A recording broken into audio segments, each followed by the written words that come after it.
Selamat pagi dan salam sejahtera buat kita semua. Bertemu lagi dengan saya, Ibu Epi, pada pertemuan ke-6 Etika Profesi.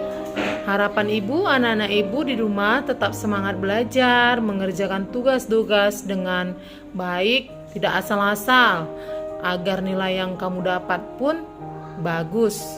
Nah, sebelum kita melakukan pembelajaran kita, marilah kita berdoa menurut agama dan kepercayaan masing-masing. Doa dimulai. Doa selesai. Pokok bahasan kita pada minggu ini adalah menyambung pokok bahasan yang sebelumnya, yaitu faktor resiko kecelakaan kerja dalam bidang akuntansi dan keuangan. Adapun kompetensi dasar yang kita pakai yaitu melakukan penanganan terhadap faktor risiko bahaya kecelakaan kerja untuk mencegah kecelakaan dalam bekerja. Pekerjaan dalam bidang akuntansi dan keuangan lebih banyak berada di dalam kantor atau di dalam ruang tempat kerja. Namun tidak menutup kemungkinan terjadi resiko kecelakaan.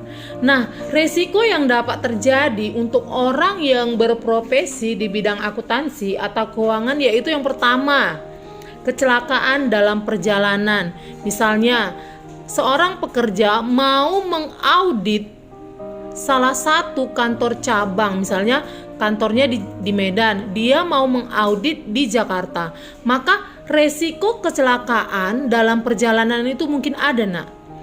Lalu yang kedua, kecelakaan di lokasi pekerjaan. Nah, berarti di dalam tempat kita bekerja. Nah, salah satu contohnya misalnya tertimpa bangunan kantor atau terpleset tangga, atau bisa juga terperangkap di dalam lift kantor. Nah, ini merupakan kecelakaan di lokasi pekerjaan. Lalu yang ketiga yaitu kecelakaan akibat kondisi alam. Salah satu contohnya gempa bumi dan banjir. Lalu yang keempat adalah karena akibat aliran listrik. Ya, ini pada saat kita menjalankan pekerjaan. Lalu yang kelima adalah kebakaran. Nah, kebakaran ini adalah kecelakaan yang bisa terjadi karena ulah manusia ataupun memang pure atau murni korsleting listrik. Lalu yang terakhir yaitu timbul penyakit akibat kerja. Nah, penyakit apa aja itu, Bu? Nah, yang pertama, bisa terjadi penyakit seperti mata minus. Nah, ini akibat apa, Bu? Iya, terlalu sering bekerja di depan komputer dapat menyebabkan mata minus. Lalu yang kedua, sakit pinggang. Nah, kenapa terjadi sakit pinggang? Mungkin terlalu lama duduk pada saat menjalankan pekerjaan. Lalu yang selanjutnya, yang ketiga yaitu stres. Mungkin ini karena deadline laporan keuangan ataupun laporan hasil audit yang begitu banyak harus dipertanggungjawabkan. Nah, terlalu lama duduk juga bisa menyebabkan karyawan atau pekerja mengalami yang namanya wasir atau ambayan. Itu akibat terlalu banyak duduk. Pada bagian G, kita akan membahas mengenai pencegahan kecelakaan kerja. Kecelakaan kerja dapat dicegah dengan berbagai tindakan.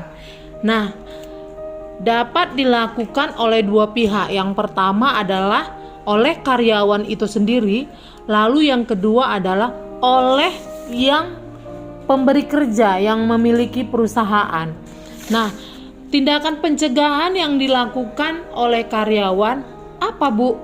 Nah, yang dapat dilakukan adalah yang pertama, pengecekan kendaraan dan sarana pribadi. Saat kita mau menggunakan kendaraan kita, pada saat kita bekerja, kita harus memastikan dulu kendaraan kita ini atau sarana pribadi kita ini bagus atau tidak. Nah, lalu yang kedua, mempergunakan alat pelindung diri.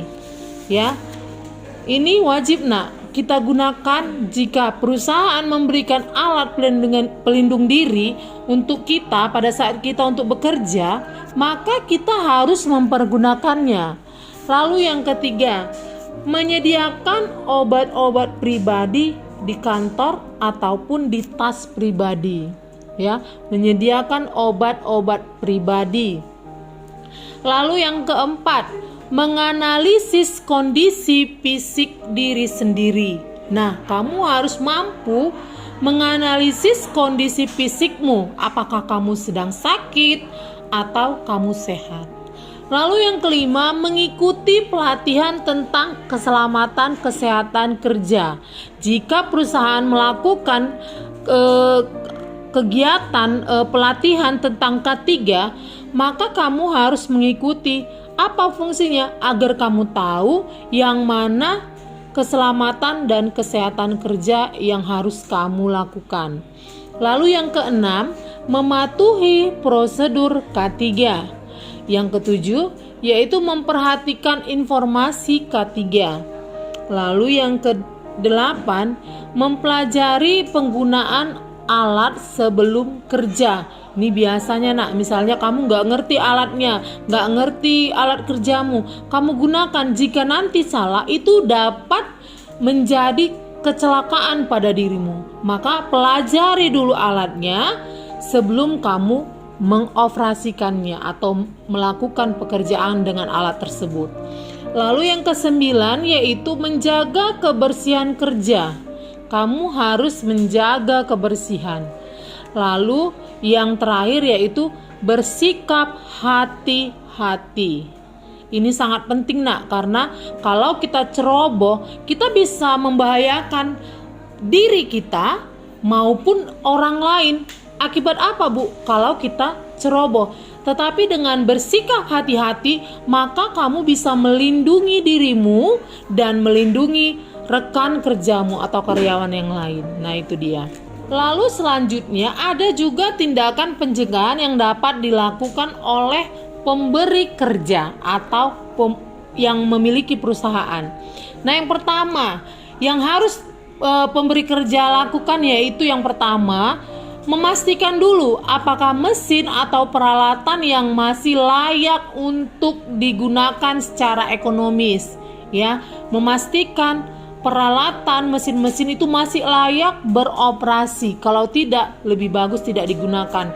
Supaya apa? Tidak membuat kecelakaan bagi pekerja.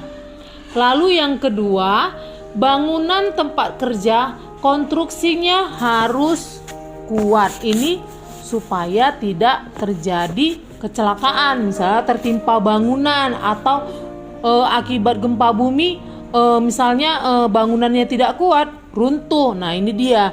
Jadi perusahaan juga atau pemberi kerja juga harus memastikan bangunan tempat kerja itu konstruksinya harus kuat.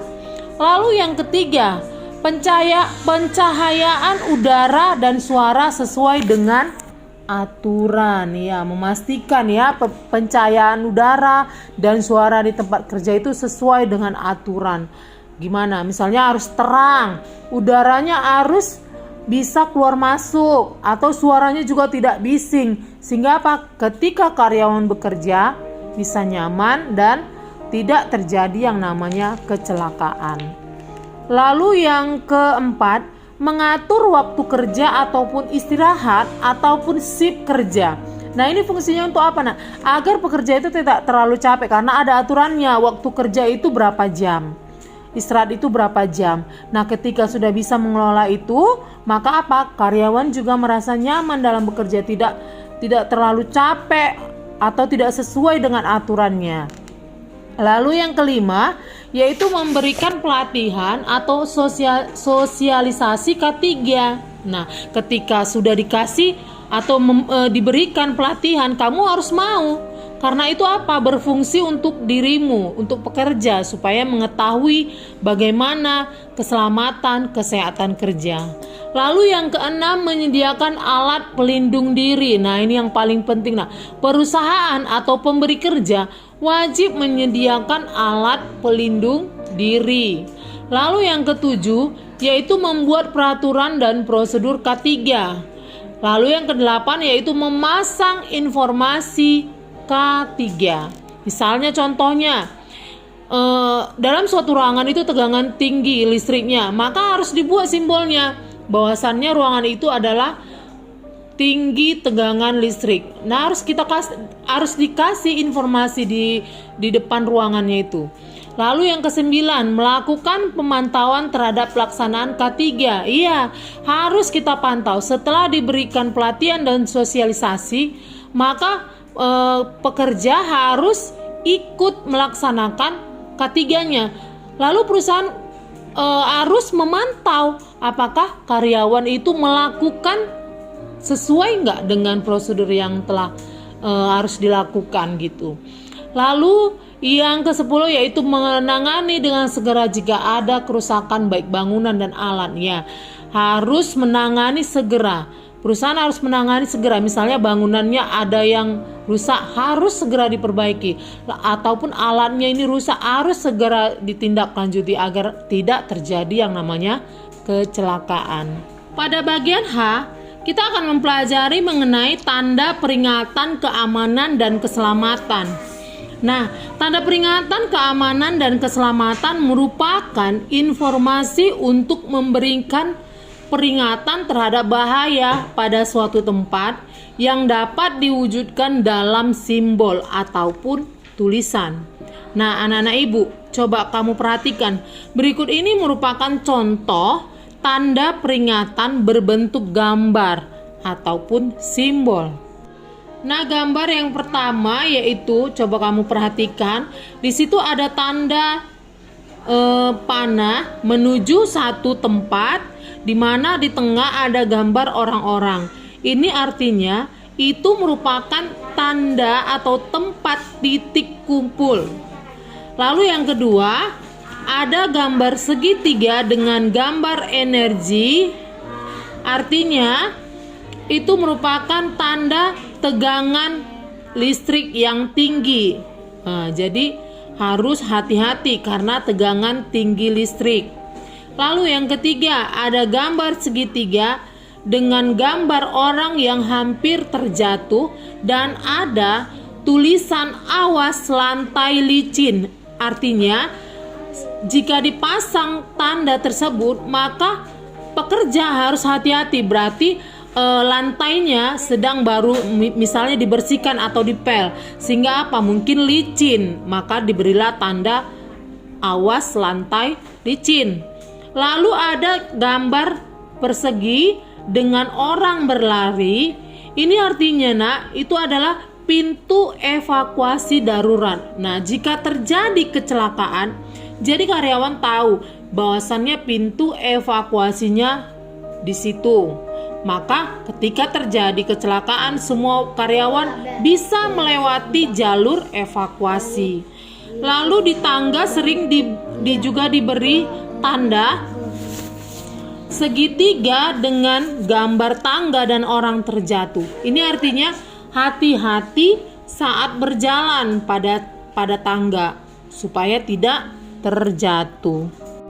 Nah, kalau tadi peringatannya dalam bentuk simbol, ada juga contoh peringatan berbentuk tulisan. Nah, sebagai berikut. Yang pertama, kapasitas lift maksimal 11 orang. Artinya, jadi ketika pekerja mau masuk ke dalam lift, mereka boleh mengetahui bahwa maksimal lift tersebut adalah hanya 11 orang. Lalu yang kedua, pecahkan kaca dalam keadaan bahaya. Artinya jika terjadi bahaya, maka pekerja boleh memecahkan kaca tersebut untuk menyelamatkan diri. Lalu yang ketiga, baca aturan pakai. Artinya apa, nak? Dibaca dulu baru kita menggunakannya atau kita pakai. Yang keempat yaitu utamakan keselamatan dan kesehatan kerja. Lalu yang terakhir yaitu awas kaca. Nah, itu merupakan contoh-contoh peringatan berbentuk tulisan. Pada bagian I kita akan membahas mengenai alat-alat pelindung diri. Nah, alat pelindung diri adalah alat yang digunakan baik di sebagian anggota tubuh ataupun keseluruhan tubuh, untuk meminimalkan resiko terjadi bahaya akibat kerja. Namun alat pelindung diri ini juga memiliki syarat. Syarat untuk alat pelindung diri yaitu yang pertama adalah cocok dipakai atau cocok bagi pemakainya. Artinya saat dipakai tidak mengganggu pekerjaan atau tidak kebesaran, tidak kekecilan. Misalnya pakaian kerja, ya, misalnya tidak terlalu besar dan tidak terlalu sempit. Pas dipakai agar nyaman dipakai pada saat digunakan. Misalnya helm juga tidak boleh kedodoran atau tidak boleh besar, tidak boleh sempit, sehingga apa? Pas dipakai sehingga apa? Fungsinya lebih bagus. Lalu yang kedua, dijaga kebersihannya ya secara rutin maupun menyeluruh agar kita menggunakannya juga nyaman. Lalu yang ketiga, dipelihara fungsinya secara teratur ya. Lalu yang keempat, memberikan perlindungan terhadap jenis bahaya ya. Lalu yang terakhir, untuk alat pelindung diri tertentu diserahkan kepada karyawan setelah melalui pelatihan penggunaan. Nah, berikut ini merupakan beberapa contoh alat pelindung diri. Yang pertama adalah pakaian kerja. Pakaian kerja ini berfungsi untuk melindungi tubuh dari hembusan angin dan temperatur ataupun memudahkan kerja karena pakaian kerja dilengkapi dengan saku-saku penunjang. Lalu yang kedua yaitu helm. Helm ini terdiri dari dua jenis. Yang pertama adalah helm keras dan helm empuk. Fungsi helm keras itu untuk kepala, untuk melindungi kepala dari jatuhan benda-benda. Sedangkan helm empuk berfungsi sebagai melindungi kepala dari benturan benda keras. Lalu yang ketiga yaitu sarung tangan. Nah, sarung tangan terdiri atas berbagai macam ya. Antara lain yang pertama, sarung tangan pelindung yang melindungi tangan dari luka akibat tersayat ataupun tertusuk. Lalu sarung tangan anti bahan kimia yaitu sarung tangan yang melindungi tangan dari paparan bahaya kimia. Dan yang ketiga yaitu sarung tangan insulasi, yaitu sarung tangan yang melindungi tangan saat menangani benda-benda panas. Lalu yang keempat, sepatu keselamatan.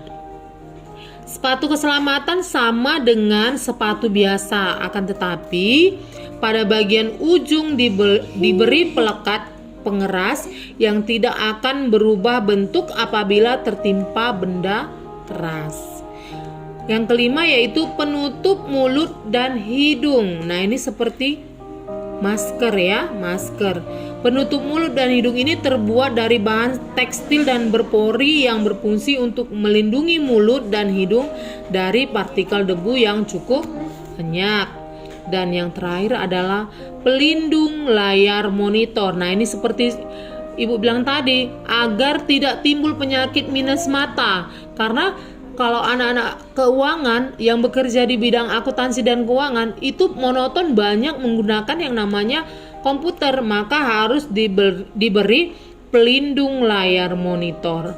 Supaya apa? Supaya pekerja terhindar dari penyakit minus, mata minus ya, akibat kerja. Demikianlah pembelajaran kita pada pagi hari ini. Harapan ibu, anak-anak ibu bisa belajar di rumah, mengerjakan tugas dengan baik dan mengumpulkannya sesuai tanggal yang telah ditentukan. Nah, anak-anak ibu, sebelum kita mengakhiri pembelajaran kita, marilah kita berdoa menurut agama dan kepercayaan kita masing-masing. Doa dimulai. Doa selesai. Salam sejahtera bagi kita semua.